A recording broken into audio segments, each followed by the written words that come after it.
today on Chats for Pab, we've got a very special guest, a good colleague and friend of mine, I'm going to call him, Craig Kelly, former Norwood Football Club player, got drafted to the Magpies, the Collingwood Magpies, that is, in 1986. Of course, was a part of their Premiership team in 1990. Then found his way into business and founded ESP, Elite Sports Properties, now CEO and Director of TLA Worldwide. Ned Kelly, or Craig Kelly, thanks for joining us for a chat, mate.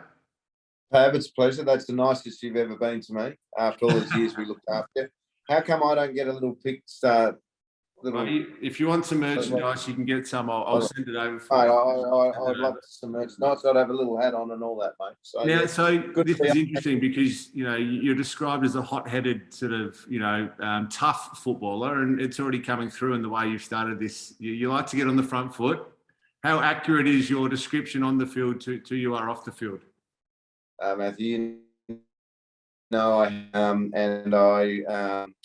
some would say I still have issues. So I was. You got to remember, as you're an Adelaide boy as well. I grew up country South Australia, went to Prince Alfred College, and they tried to knock the rough edges off me there. And then I ended up at Norwood and coached by Neil Baum and Neil Baum, Gary McIntosh, Neville Roberts, ripping blokes, but I learned pretty quickly that they didn't want me to be a nice schoolboy. So Barmy told me I had to be a bit angry, and I think I then got deeper into that situation when I ended up being coached by Lee Matthews when I came over to Collingwood. So, mate, I had a lot of issues, and I didn't behave myself, and it's fair to say my boys are deeply embarrassed by some of the pinching and the carry on that went on in my life. I'm not that proud of it, Pav, and as you know, I'd probably get 20 or 30 weeks every time I did something now. So thank God idiots like us have been smashed out of the game, and the game is better for us all and everyone. Okay, so I'm interested in this because was that a part of you, or were you basically told or shaped by, you know, Barmy and also Lee, who, let's face it, were two of the toughest characters in VFL history? Did it appeal to you, or were you asked to do that? Man, that's the first time anyone's ever asked me that question. That's like, and I hadn't sort of really reflected on that. I think I got shaped at Nord because I was that private school boy, and you know that's sort of a bit of a stigma that if you come from that, and if you look at Bevo and some of those guys, and even Sheeds, mate, they're not massive fans of the private school boy, and I think they probably shaped me early on. Dad was pretty hardcore when he played for Port. He played a number of games for Port Adelaide. And having been a country kid, I sort of enjoyed it early. And I suppose you're given a license by your coach or demanded by a guy like Gary McIntosh, for example. I remember him absolutely giving me the greatest spray of all time for not going into a contest. And I remember going to my very first game ever of VFL AFL football was the Melbourne Hawthorn Grand Final in, 88. End of 88, and I went with Lee Matthews. Rang me, said, "Do you want to go to the grand final with me?" And I've gone like you can't say no. So I sat the whole grand final in my very first grand final, AFL grand final, and I'm sitting there. And remember when Stephen Stretch got out of the road? There's a great moment when he literally jumped out of the road. I've forgotten who it was. Might have been Dipper.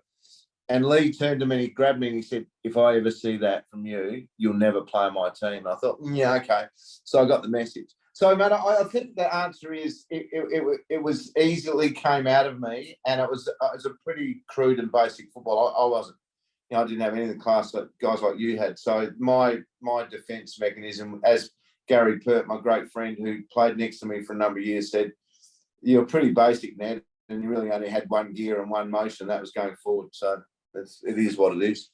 Got away with it for a bit.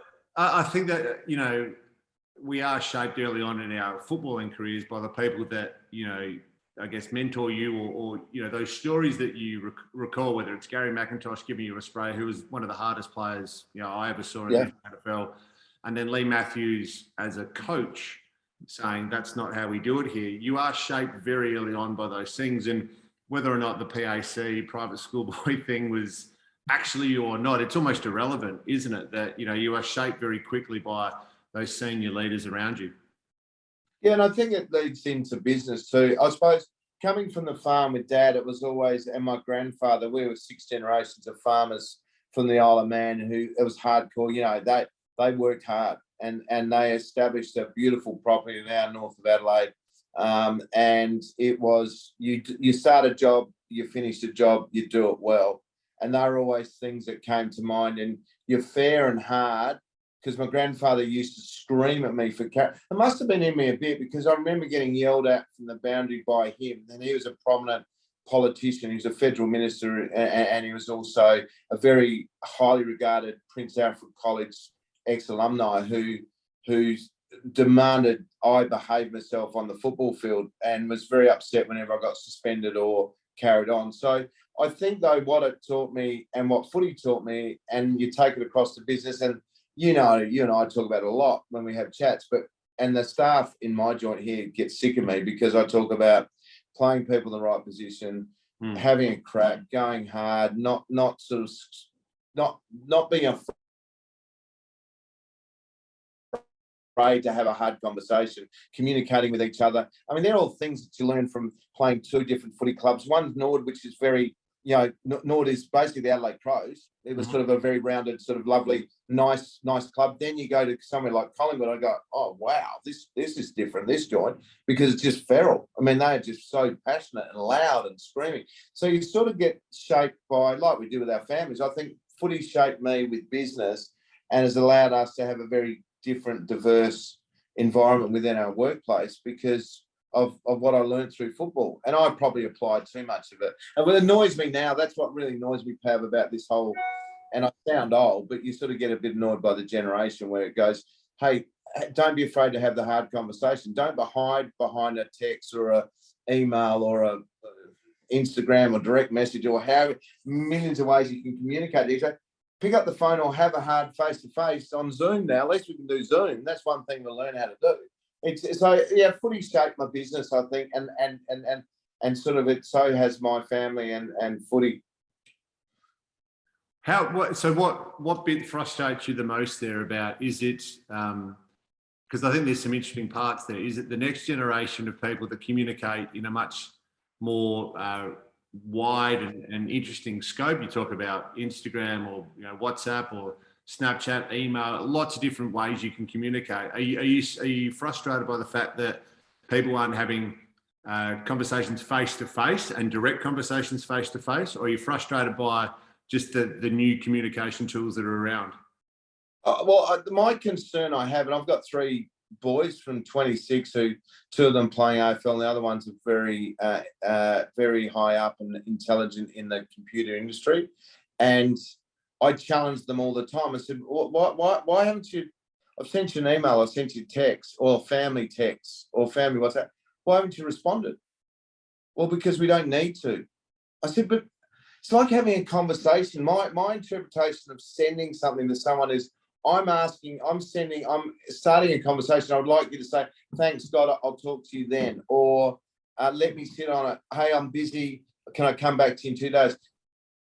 My concern is there's that group, not just my boys, but that group between 26, 30 downwards are sort of going, there's so many easy ways to, not easy, but there's ways to communicate quickly and directly. But I find people don't do it. I don't find the manners of having a conversation saying, hey, I've listened to what you've said, or I've got it, can I do something now or later? It sort of like gets parked and it sits there and you don't know what's going on. So I'm old school and I do want to do this. I mean, I'm really comfortable now with Zoom because we all have to be. Yeah. I prefer to sit around the table, but practically, mate, I prefer to sit here doing this and to be able to do this with you across the other side of the country versus not being able to do this. I prefer to do this and not go into AFL headquarters, which means I have to drive through the tunnel and do all that sort of stuff. So long as it's this. Yeah. If there's another 5 or 6 people, I find now that's hard. It's a bit hard to get involved in. So to me, mate, the art of being able to do business, be honest and open and understand what the other person wants is only by being able to see the facial expressions. I mean, how many times people, me very much so, I've got myself in trouble a lot of time because my grammar is atrocious, my spelling is horrendous, and when I type something, I type it like but when I read it back, I can see why people think it's quite abusive and I've gone bang. but when I say it in the tone that I say it versus the email, it's a very different tone. Well, and so it really annoys, it worries me. It doesn't worry me. It's sort of, maybe Zoom and COVID's going to bring it back a bit of a full circle because we can do this. I don't know.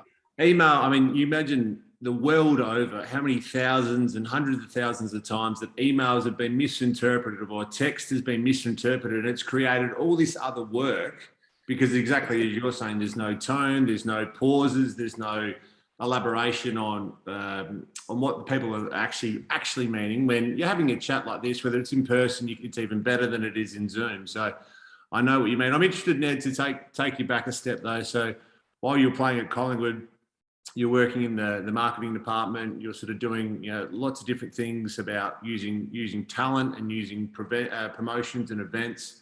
And then in around the time of Club 10 and Ricky Nixon and all that starting to shape, the idea of ESP, Elite Sports Properties, was founded. Tell us about that time and what you saw as a gap in the industry.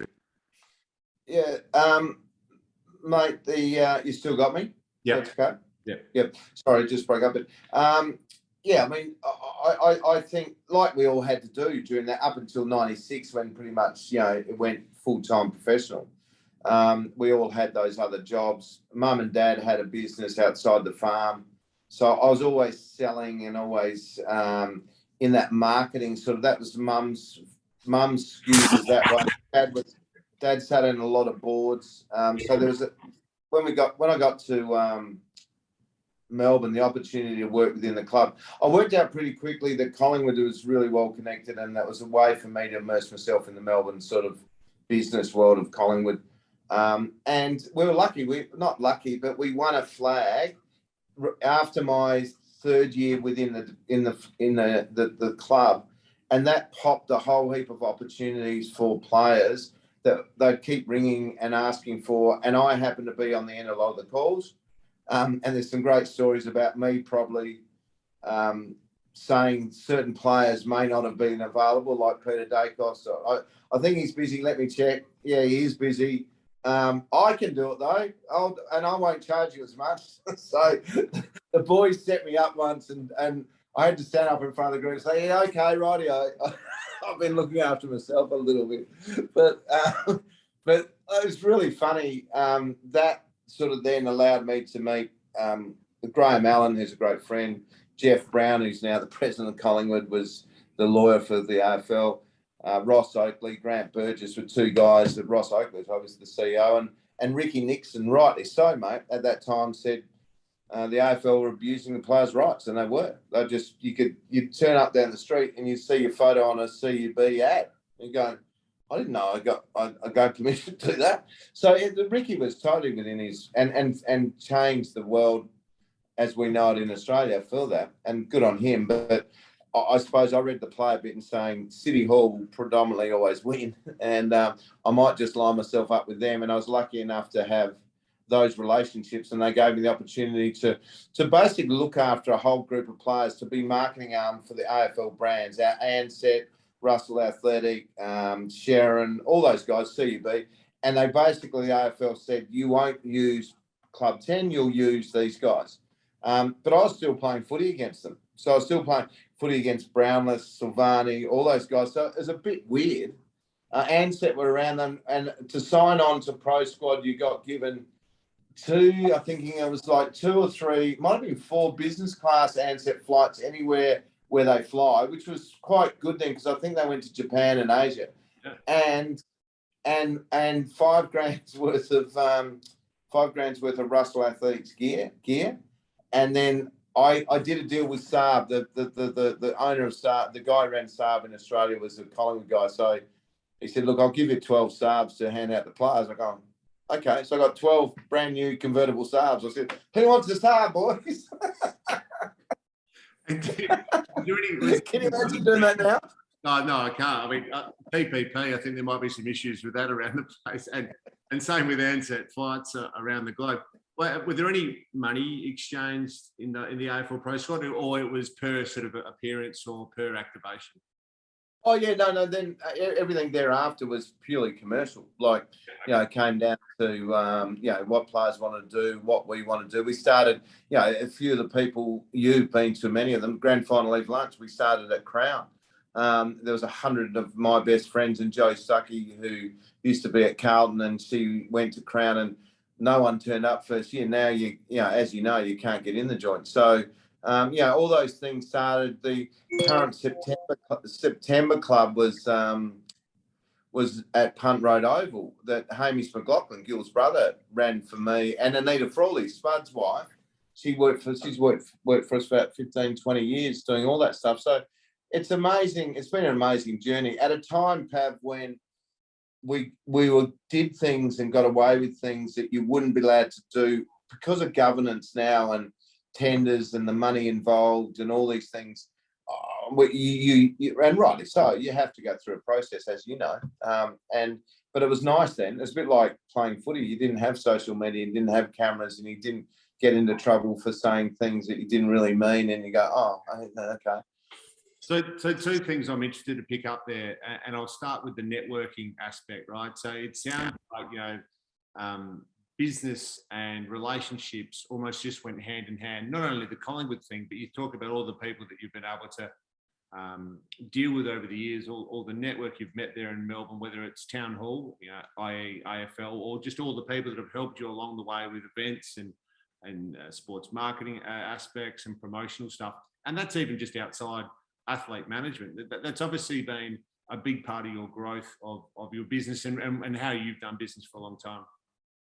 Yeah, mate, to me, the relationship, and I think the great thing about sport that I love, that it is, and I mean, I think if the Netflix series Drive to Survive at the moment, look at the difference this last year.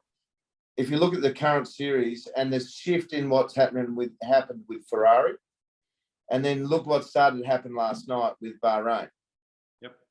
There's a reason there, is because they're gelling as a team, and obviously the engine and the car and all that's been building. And and I know that to be successful in sport and AFL, Australian swimming team or whatever, it starts by having all the way through. You don't just have a great team if you don't have the good president appointing a good CEO, appoints the right coach, the right footy manager, and the right list manager, and it flows. And sport has this weird way of going, no, there's no shortcuts here, guys, if you don't do this. So to me, relationships in business, there are no shortcuts in business. You get away with a lot more because it's not every week. You're not exposed. You don't get sort of found out because you are measured probably on a monthly, half yearly, quarterly, yearly basis.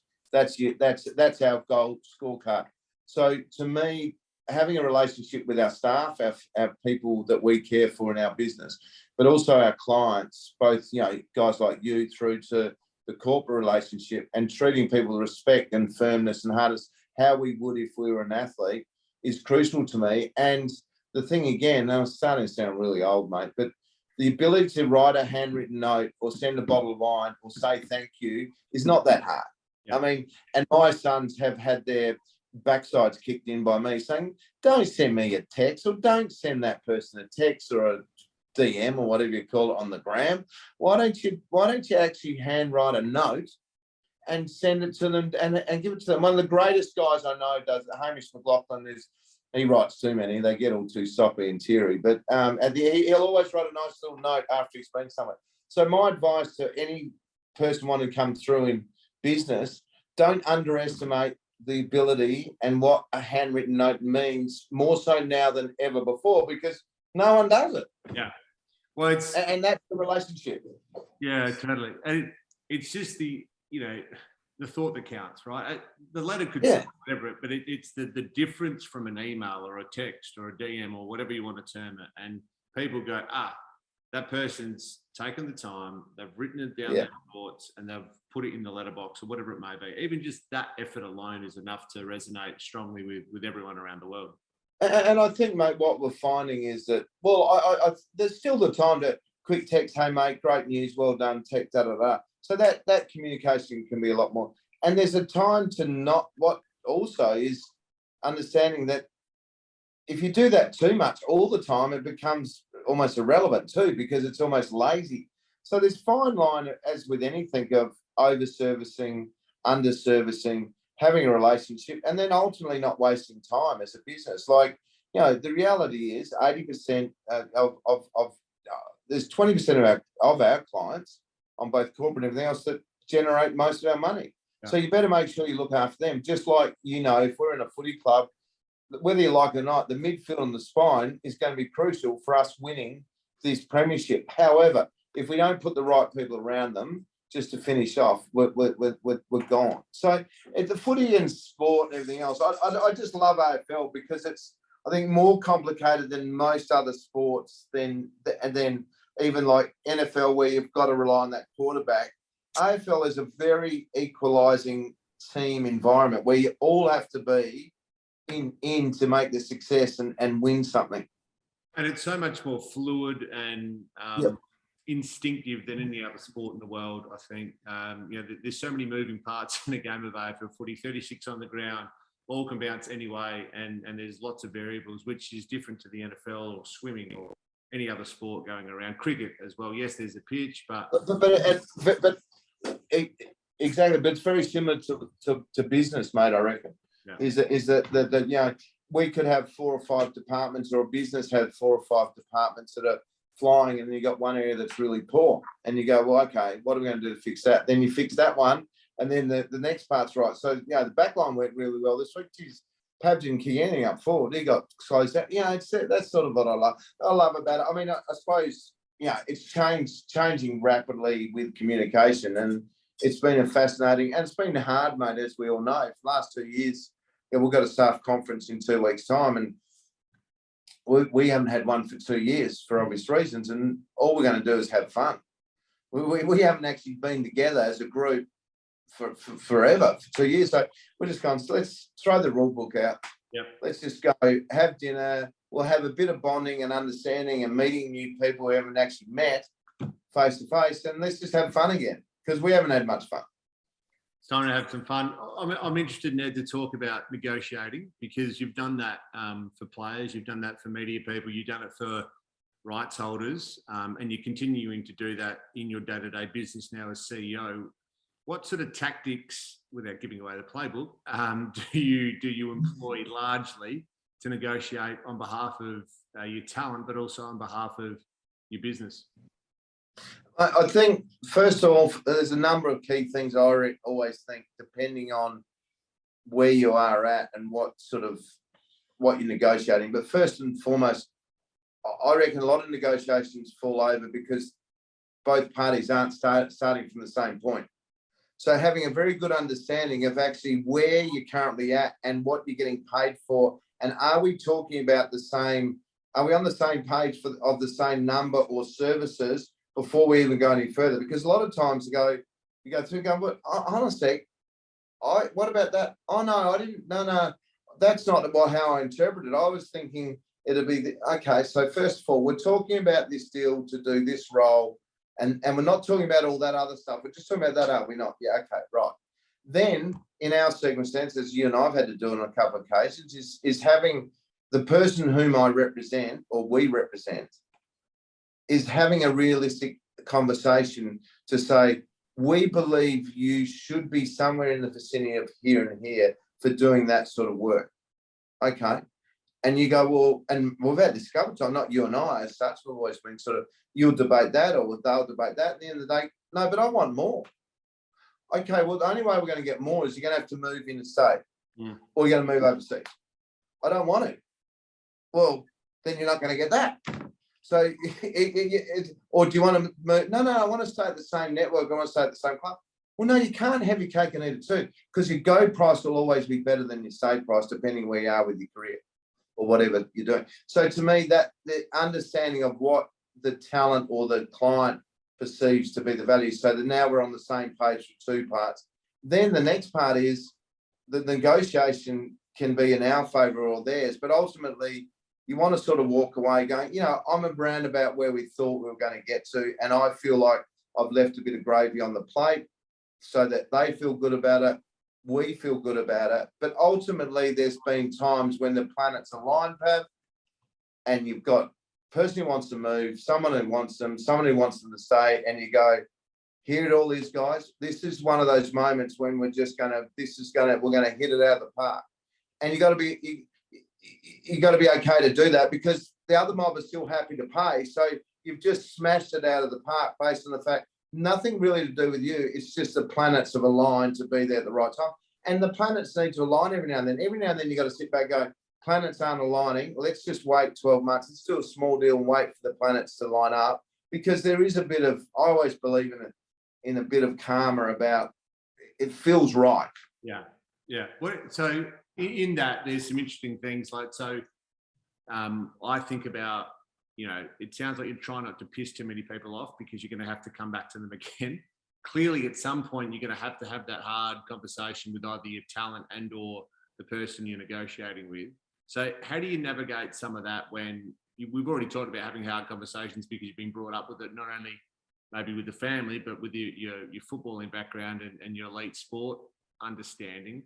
How do you deal with people that you don't get along with? Because that I'm sure that exists. And how do you navigate those conversations? Well, it exists, because I've had a couple we've had to deal with on those things.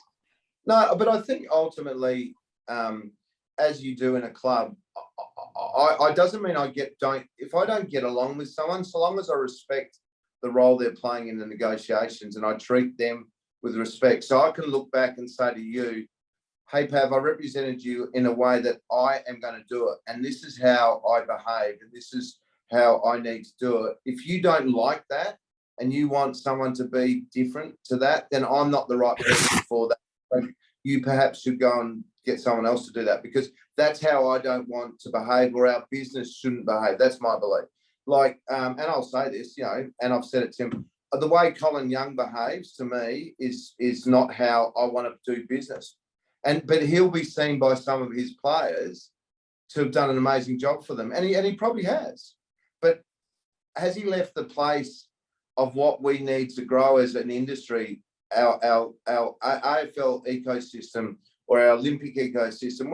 Ultimately, we want the thing to get better, and it's got to have enough money in it to be better and grow. So at some point in time, I need to be able to say to the individual or to you, say, you can do that and we can do that, but I don't want to do that, so I'm not going to do that. So it's my turn to step away from that discussion. And unfortunately, then our relationship is we don't have one in relation to doing a deal.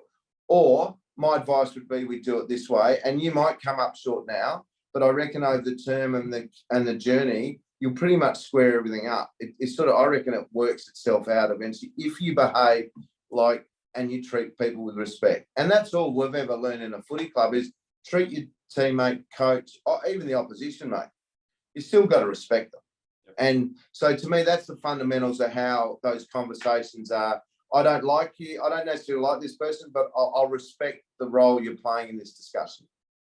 One last one, because you've talked about this a couple of times about being an old barnacle or being old school. Social media and the next generation of your staff, but of talent. What are you seeing and how are you handling that? Mate, I reckon it's the hardest thing we've got going. And we've seen it on the weekend again when, arguably a person who, I don't think Luke Beveridge behaved as well as he could have and probably would in hindsight say he did or should have. But I also understand why he gets annoyed with the media, because I've just, while I'm here, I've had 2 media call me and they're something's going on, right? So something's going on. Then we've got this social media platform that can be leaked and is literally, as I say it to my boys and everyone else, Jake, who those who don't know, he plays for Essendon, was at Crows. He's now he does not go near social media, not on air. So there's a number of things that it does, I believe. I think firstly, it's basically mobile TV that can be shared and you do something on it and you got to assume it's going to go anywhere. And we saw that with Tom Morris on the weekend, right? People still, some reason, still can't work that bit out. The next thing is it's a make-believe world, a lot of it. Yeah. And it gets tweaked and spun and photos cropped and changed and looked like. go, and people look there and go, that must be amazing life being an AFL footballer or being a influencer. I go, well, what do they do? They just eat food and walk around in nice dresses. People, I don't honestly, I don't quite get that bit. So it's up to us, and it's up to the individual saying, you don't have to play in that space. Mm. So make a decision. If you want to go and you want to go right in and you want to be an elite athlete, and you want to have a world, which our guys encourage because it's a great marketing tool for us to commercialize, but understand it comes with a cost. Like anything. There's a cost of your time, and you're giving up your personal family, kids, and they see it. So it's nothing's for free. It is not for free. So, but I reckon it was the hardest thing for us to manage at the moment, mate. I haven't got an answer. All I know is how it's very public. You got to behave properly again. And if you don't want to do it, then don't do it. It's okay. Honestly, you're not missing much. You'll still find out about stuff. Trust me. It's okay if you're not on it. But if you want to be on it and you want to make money on it, not a problem. I'm okay with that. Mate, we could talk for hours because I think it's been really insightful, your history, your learnings. You're not as old as you think you are, because a lot of the stuff that you think about, I think about as well. So really appreciate your time, and look forward to seeing you again in person soon. Well done, guys. A great platform, and thanks for all your support, Pav. It's been wonderful over the years. So enjoy yourself, mate. Let's catch you again soon.